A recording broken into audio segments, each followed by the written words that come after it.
I'm Harrison Keeley. Here's what you need to know today. First, 2 elderly women report being raped over the weekend in Chattanooga. Police say the incidents occurred in the Brainerd and Hixson areas. Both women were over 60 years old. They described their attacker as a black man close to 6 feet tall with braided hair.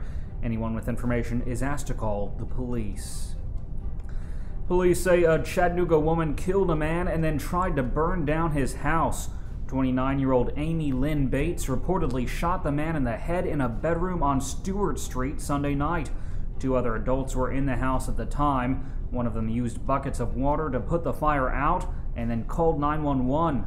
Bates has been charged with homicide and is being held on a $1.5 million bond. One of the drivers in a deadly double school bus crash in Knoxville was not licensed to operate the bus, according to the Tennessee Department of Safety. Officials say 67-year-old Joe Gallman had a learner's permit to operate the bus, but he was required to drive with another licensed individual on board. But Gallman says he's been driving for 40 years and the state never told him he wasn't properly licensed. His bus was carrying students from Sunnyview Primary School in the December 2nd crash. 2 children and a teacher's aide were killed. A homeless man has been arrested after police say he showed pornography to a 4-year-old during church. It reportedly happened during an evening service at First Centenary United Methodist. The boy's mom told police her son was sitting next to the homeless man, who began showing him porn videos on his cell phone. 40-year-old Mark Wilson was kicked out of the church. Police later found him under an overpass. He told them he uses one of his 2 cell phones exclusively for pornography. Wilson has been charged with sexual exploitation of a minor and is being held on a $10,000 bond. A man is dead in Whitfield County after his motorcycle was hit by a Ford Explorer. It happened Friday night on Tibbs Bridge Road. 34-year-old Stephen Connor was pronounced dead at the scene. Authorities say Gary Kelly was turning his SUV and didn't see the dirt bike, which had no lights. Connor's body has been sent to a crime lab. The investigation is ongoing.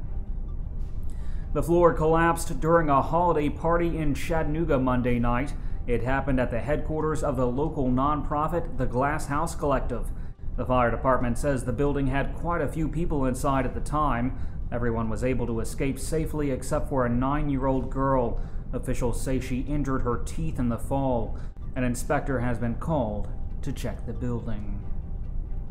The Chattanooga Airport has set a new annual record for passenger boardings. From January to November, more than 322,000 passengers boarded aircraft there, and there's still a month left to go. The previous record was set in 1993 with 311,000 boardings. Airport President Terry Hart says fewer travelers are driving to other airports, and the region is seeing higher business growth.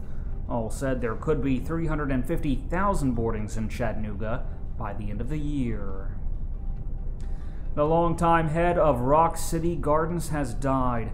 Edward Young Chapin III passed away at his home on Lookout Mountain Sunday. He became president of Rock City in 1950 and remained chairman until his retirement in 1986.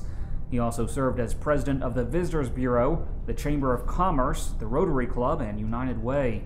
He was 91 years old. In sports news, 3 area coaches are resigning. Nick Bryant is leaving his job as Grundy County football coach. He says he wants to spend more time with his family and less time dealing with local parents.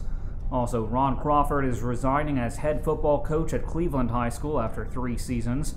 He's returning to Brentwood High, where he coached for more than a decade. And Lori Johnson has been forced out as volleyball and tennis coach at Soddy Daisy High School.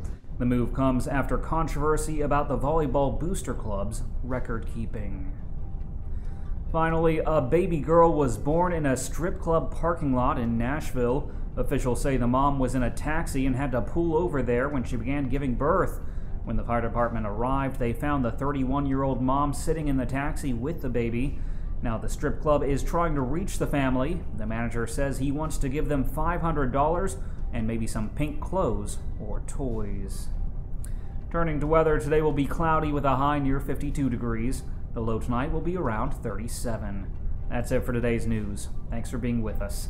You can find more on these stories and breaking news all day long at timesfreepress.com.